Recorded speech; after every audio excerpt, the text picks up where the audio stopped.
You got some problems that you want to solve? Then let's chat. That job getting on your nerves? Then let's chat. Girl, you know I can relate, so let's chat. Cause I'ma tell you what the bottom line is. I'ma tell you what the bottom line is. I'ma tell you what the bottom line is. I'ma tell you what the bottom. It's your girl Cece. I'm your hostess with the mostest. line is. I'ma tell you what the bottom line is. Hey everybody, welcome to another episode of The Bottom Line Is. It's your girl Cece, and I am here today with my girl Alicia. Hi. And so, as a part of our week 2, we always talking about careers, whether we talking about the stress we deal with our jobs or how to, move forward in our careers and be our own boss, because Alicia, I'm sure will say later on that I got boss energy. She always telling me that. So, and that's why it's good to have a good circle around you. But we're just going to talk about living paycheck to paycheck. It's so many people just kind of stuck there. And I mean, I keep having this conversation with all of my friends. We are in I'm 37. You are 44. Mm-hmm. And I cannot see myself working a 9 to 5 and making paycheck to paycheck, because we like to travel. Yeah. Mm-hmm. It's no way. And I'm not just trying to travel in the U.S. Right. Like I always say, I'm trying to go to Bali for my birthday. I'm trying to go to Zanzibar. I had the things already straight on the Rolodex. Whether I gotta go alone or what, but a lot of my friends were not at the same levels from a monetary perspective. You hurt somebody's feelings with that, but go ahead. I mean, a fact is a fact. You know what I mean? And so, have you had to deal with that situation? Because, like I said, you travel more than I travel. I'll be like, shoot, girl, wait a minute. Let me figure this out. Hold up. I want to go, but I got to figure out the plans and the time. Yeah. But I've dealt with it from the other perspective. Okay. Even though I make a lot of money, my friends are millionaires, so they make more than me. So the places they want to go, the rest of her circle, the places they want to go, I'm like, no. I need that money to build my new business, and our priorities are different. So what I would say is that no matter what the money says, if people have different priorities, it just might not be the right time. You know, so if someone has priorities, like often you and I have a priority of either building business or traveling. No matter what the other person's finances are, if that's not their priority at the time, that's not where they want to put money into. You know what I mean? And then travel with people where you're at the same level. For me, my friends 5-star, 6-star, whatever their money can afford. For me, even when I can't afford it, I'm not into that because I feel like the experience, you know how I feel about that. Yeah. The experience just is not organic. There's no way I'm traveling 6,000 miles to see people from a country I just left. That doesn't make sense to me. Yeah. You don't even really get to see the country or experience the culture. So for me, I'm in the huts. Literally, I'm in the huts. I'm on the beaches with the people. Yeah. Because if not, I might as well stay home for free. It just doesn't make sense to me. That's true. So I do it from the other perspective of, my friends are millionaires. I would say at least half are millionaires. So awesome. With that being the case, the places they want to go, I can't necessarily do. Or it's not a priority for me right now. Not that I can, but it's not a priority because I'm building another business. Right. And I'm working on a baby. So it's different priorities at different times. And it doesn't mean that we can't connect when the time and finances are there, but maybe now it's just not the time. That's true. But, let me ask you, because you do have multiple businesses, and it's not like you graduated college and was like, I'm starting all these businesses. You had a point where you had to be paycheck to paycheck. I mean, could you imagine at your age right now doing paycheck to paycheck and being in a job and not really a career that you love, that you dreamt about? So again, this is a different perspective, right? Okay. All right. That's paycheck to paycheck depends on the personal situation. Okay. And even though people may make more money, their expenses are higher. You know what I mean? Okay. So just for me to break even every month, I need about probably $7,000. And that's not extra. That's not anything. That's just breaking even, paying monthly bills. So while that may seem like a lot to some, that's just regular. That's nothing special. That's just a break even. So you can consider that paycheck to pay. I mean, just really perspective, Yeah. However, do I have a choice? If I want to go to Bali and live for $500 a month, I could. Yeah. You know what I mean? So people make choices based off of what they prioritize, right? So when we say paycheck to paycheck, I know you probably mean on the side of where people are close to poverty. And they can't travel because they're just wondering what they're going to eat. Okay. I still feel like it's all a choice. Yeah, so it is a choice. Yeah. If I'm someone who is retired or want to lower my expenses, so I'm not paying $7,000, $8,000 a month just to break even, then I'm gonna move my ass to Mexico somewhere where I can live comfortably and have that abundance. Right. More abundance every month. You know what I mean? Where a lot of my money goes into business and recreating things. Investing or travel. Investing, we gotta do that a lot. So it just really depends on the person and what they're looking to build. So in terms of, unfortunately, people who are in poverty and they're not able to travel with you, I've had friends pay for me. Because maybe at the time they had it, I didn't. They never mentioned it again. We just know what it is. If you're friends and you got it, you just do it. It's not even a thing. Now, it won't be every time thing, especially if they're, buying bundles and weed, because that's their priority. And that's nothing wrong with that. Right. But that may be their priority. Yeah. So instead, what you do is you just travel with people who are on the same wavelength. Or travel with them to Ocean City or Six Flags. They might not be able to go to Cancun or Colombia, or you know what I mean? Right. And even if money is not a barrier, a lot of times time is a barrier for people. And at time it happens to be a factor of money. Yeah, that's true. So even people that I know who have a lot of money, a lot of times they don't have time. And it's hard for them just to get away for a few hours, and they're so overwhelmed. They may have millions, but they're overwhelmed with life. Right. Yeah. Most of them. A lot of people right now are overwhelmed with life, for sure. Especially after COVID, it's just been so much more eye-opening activities that we have to take care of too. But also, you went a lot of years in school. Yeah, I did too, and I see a lot of people when I interview them, like they might be doing, let's say, HR, because we do HR. But they got their degree in something else, and I'm like, oh, okay, we repurposing, okay, but I feel like I see, and I see that a lot, and I just think, damn, you just paid all of this money, you maybe had student loans, and then you're not even using what you went to school of. It's like, do you even need to go to school to have a successful career?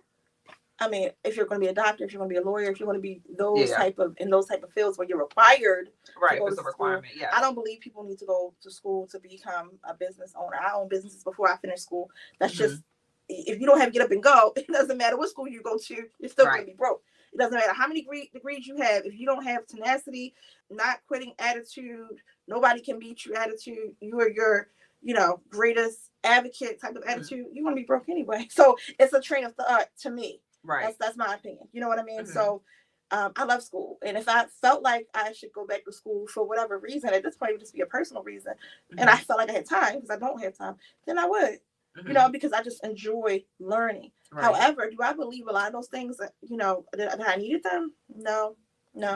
No, because you see now too with people doing podcasts and different ways to get business and to earn money. I don't think you need school for that. I think you need tenacity. Yeah. I think you need to be fearless. I think you need to go harder and harder.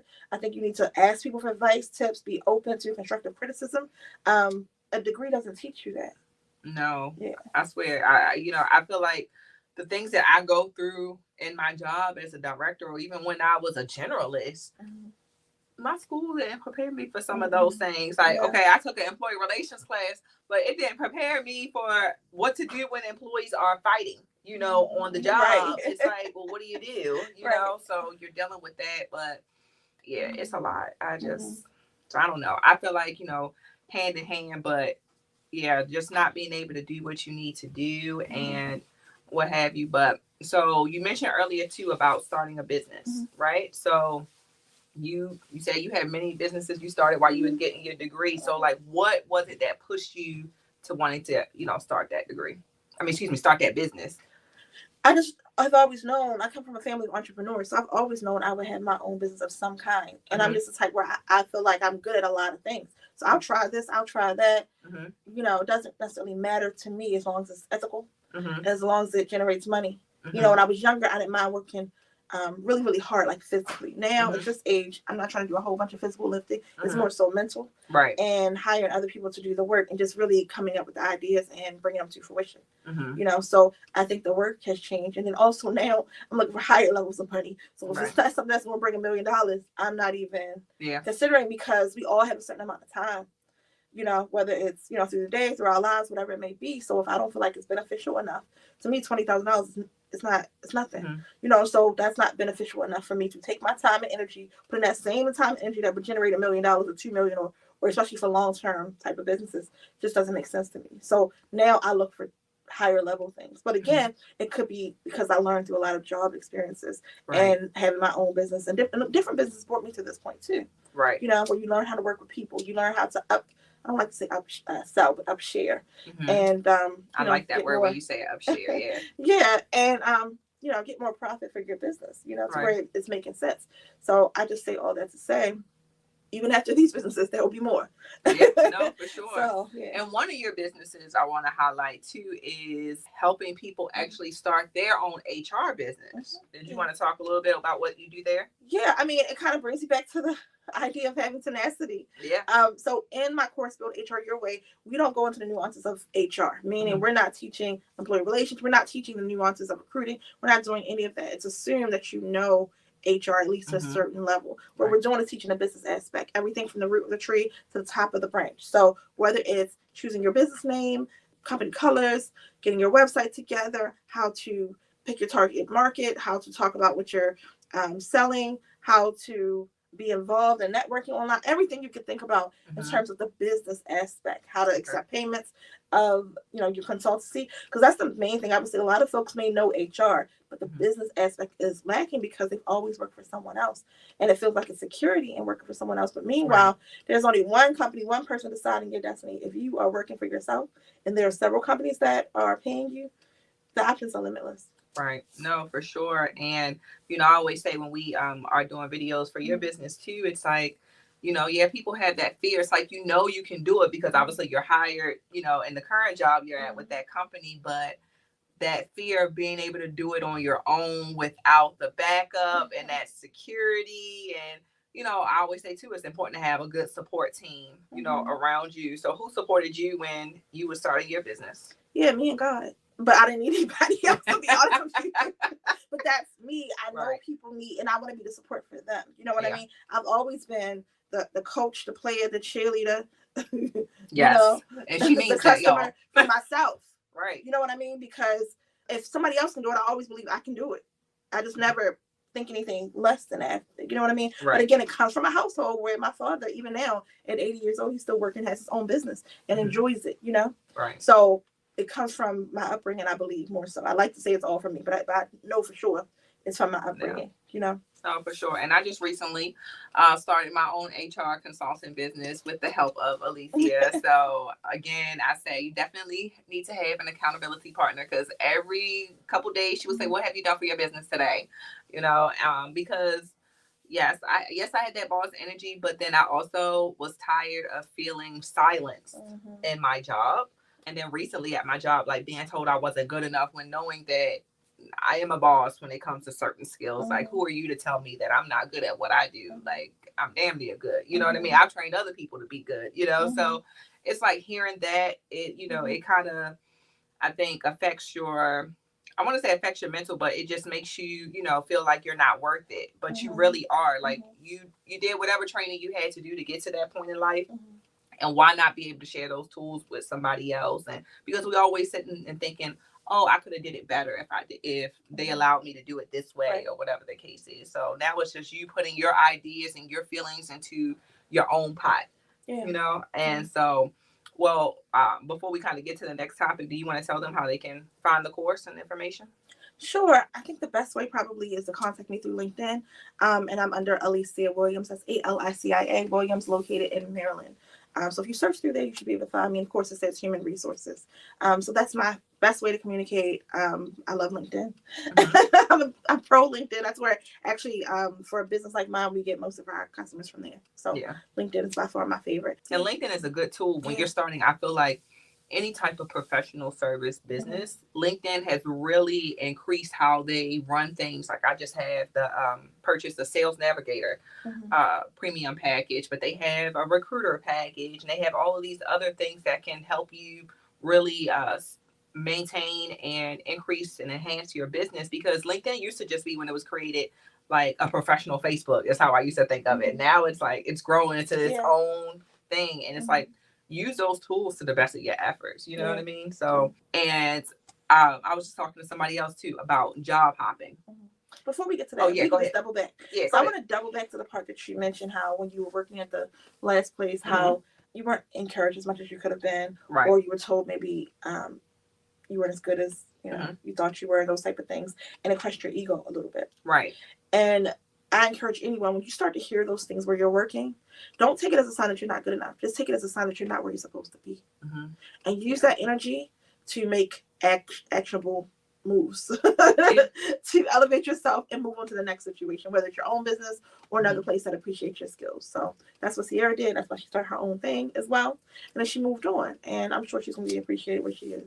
Yeah, no, for sure. And, you know, with that too, it's like they say when God is getting ready to, you know, make a breakthrough happen, the bull crap around you starts to get a little, the water start to get a little muddy, you know, and when you're in it, you're like, oh my God, not again. But then when that breakthrough comes, you're like, that was the lesson that I was supposed to learn. That's why I was put in this predicament and things like that. We don't see it when we in it.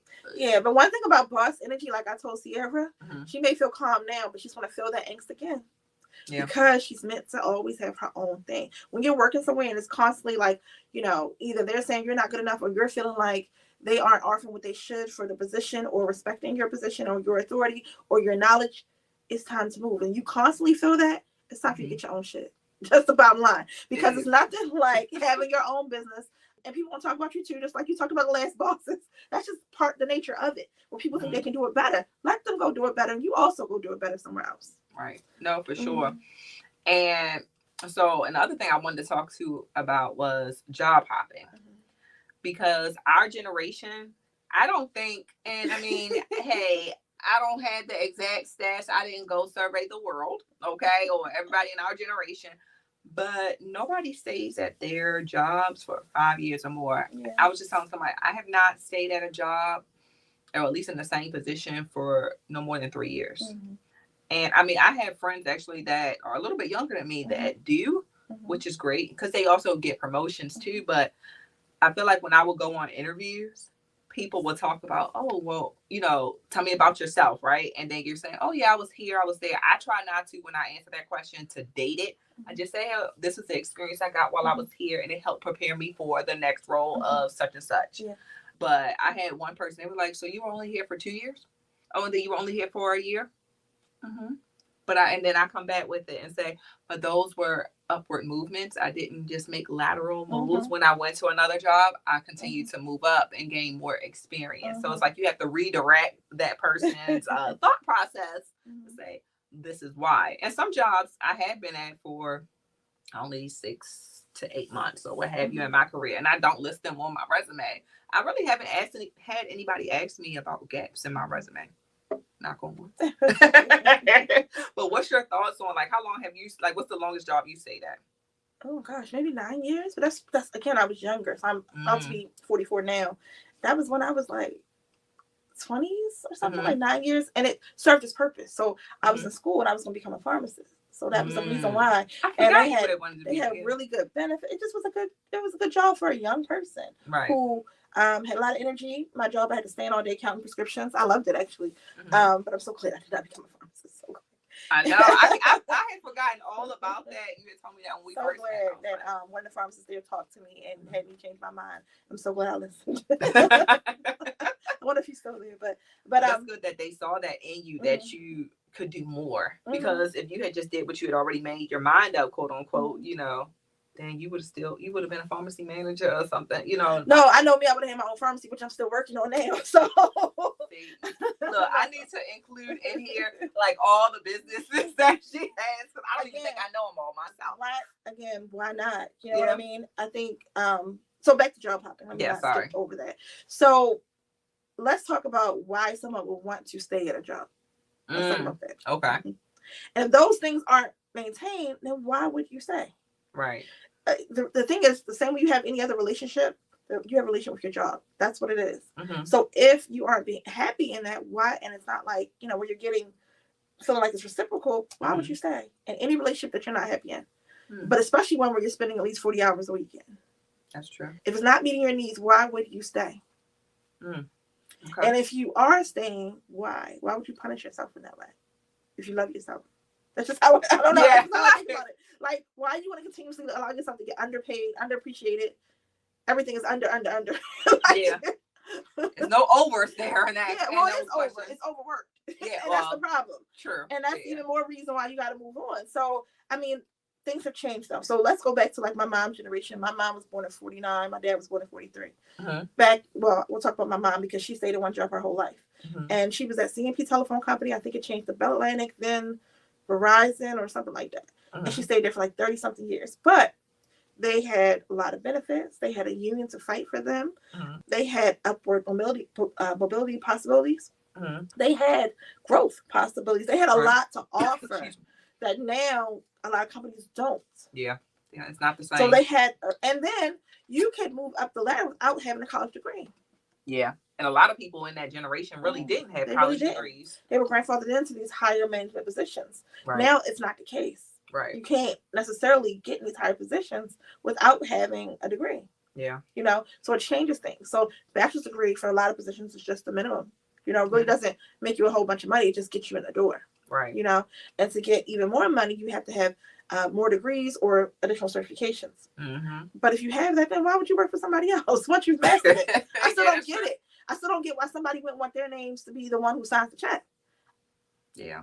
And you are able to make more decisions for your life. Now, is it easy, breezy, beautiful cover girl? Not necessarily. Right. But it's worth it. You know what I mean? And it's just about having a choice. And I think, you know, I've always known I wanted to do my own thing, but it was one time my mother, she ended up in ICU that time. She's had a lot of different health issues. And I remember having to call my boss and tell her, you know, my mom was in ICU and I needed to spend some time with her. It just felt weird calling someone who doesn't know your parent, doesn't care about them, doesn't really, you know, care about the situation, to ask them permission to be there on the bedside of your parent that's potentially dying. And you had to get permission from another adult about your life. It just sounds weird to me. And I don't think people think of it like that. Well, they're doing that. Me either until then, but it reminds you of what you had to do when you were in grade school. Same thing. As permission for your life. And it just doesn't make sense to me. That's like, you know, you'll see now on social media. So PTO, as we know in the world of HR, paid time off. But now the memes and everything is prepare the others, because I'm going to still take my time. Right. And you just need to figure out who's going to do my role while I'm And they should take your time, because the job will find somebody else. For my companies, if somebody doesn't come, I'm already looking for somebody else anyway, because I'm looking to grow. And I'm realizing that at the end of the day, the only person that's going to be there is me. Everybody else is going to come and go. That's just what it is. And they should, if it doesn't feel like a right fit for them. I want them to go, please. Right. And whoever else is in line, come next. We'll do whatever we can do together. Let me help you. You help me. Let's exchange energies. See what we can do to make these things work until they don't work. And it works until it doesn't. That's okay. You go out the door to your next opportunity. Somebody else will be right behind you. No, that's true. Yeah, that's just like they say, you know, you work all your life one place till it kills you. And they ready to replace you the next day. They cleaning out your office. Yeah, because they have to. Yeah. You think about it. It's not just you that's there working, and you know, only you depending on that job. It's usually a system where we need each person to do a role to have things accomplished. So if you leave, they cannot replace you out of, you know, memorializing your passing, because now other people still have to eat that are employed there. So we got to make sure still the train keeps running. Yeah, no, for sure. So I tell you, it's just so much nowadays that you have to like think about when you're moving up. But it's just, if the job is not taking care of you, then find something else to make it work for you. You know, take that leap of faith. You know, if it doesn't work out, at least you can, you know, be satisfied with the thought that you tried. You know, I mean, don't try too hard. As soon as it starts not working, she corrects me all the time. So look, I be thinking one way. That's why we here. You know, it's just, again, I've learned a lot, and I've loved each of the jobs that I've ever had. Things work until they don't work, but I've loved each one of them for different reasons, and they taught me so much that has helped me now. And I feel like I needed that path to get to where I am now. However, if something doesn't work, you know, and I think it's part of just me getting older, and I've seen death and I've seen different things. And so part of me is just like, go make yourself happy. If it doesn't make you happy, why are you doing it? Right. You know, and if you're doing it, we've all had to sacrifice and do some things we don't want to do, you know, regarding work. Okay, but if that's what you have to do, how long do you have to do it to get what you want? You know, and then hurry up and move on, you know? Right. So, yeah. If it's not making you happy. Yeah. And that, like I said, that goes in relationships too. Like you said, if it ain't making you happy, as soon as you get that red flag, it's time to chuck up them deuces, you know? So, but, well, how do you want to close it with, you know, what is the bottom line to you? Make shit shake for your own life and for the people around you. Shake it. Bottom line. And don't make excuses, because you can be. I remember a mentor I had some years ago, and it rings in my mind when she said, two mentors actually. One of them, she used to say, you can make money or you can make excuses, but you can't do both at the same time. So anytime I hear like a friend making excuses, and it's the same excuse or the same friend over and over again, I say, okay, girl, I'm gonna put you on a prayer line and keep on moving, because I know for sure that person, for whatever reason, it's just a circular type of thing, you know. And after I give 1 or 2 words, after that, I'm not really putting my energy there, because that's where they've decided to be for now. You know, say out of love, and you're there whenever they need you, but you got to keep moving with your own life, you know. And the other thing that another mentor said, maybe like 10 years ago, she would say, like, if you're lacking money, it's not a lack of money. It's really a lack of ideas on how to get the money. Okay. And so she broke it down. I think she was like, okay, if you need $1,000, how many people do you need to ask for $10 to get, you know, just to break it down, $1,000. So every time I start thinking like, all right, what do I need? I need this to do this. Okay. Let me think of an idea. Right. To generate, if I need 20,000 extra this month, all right, let me think. All right, who can pay this? Who can do this? All right, let me start making these phone calls, and that's what I do. Right. And I make sure that I meet whatever numbers I feel like I need for my next goal. Yeah. You know, and that's what it is. It's not really a lack of money. We see money out here every day on other people. Yeah. They're not better than you. They're not. Believe me, they just got different ideas, and they're willing to implement them without excuses. So, you know, go forward and implement without excuses. No, for sure. So, I mean, I hope that you all learned a lot from today's episode. Make sure that you follow Alicia on LinkedIn. Did you want to do the website or? Nope, LinkedIn is best. All right. So y'all heard it there. Get on LinkedIn. And you should be on LinkedIn anyway, you know, just again, from a career perspective to just networking. Even if you're not looking for a job right now, it's all about networking. We spend all these hours on Facebook and now TikTok. Well, you need to spend that same time scrolling through LinkedIn. So make sure you like, comment, and share and subscribe. And that's it for today's episode. Thank you so much, Alicia, for coming on. And we'll just keep vibing.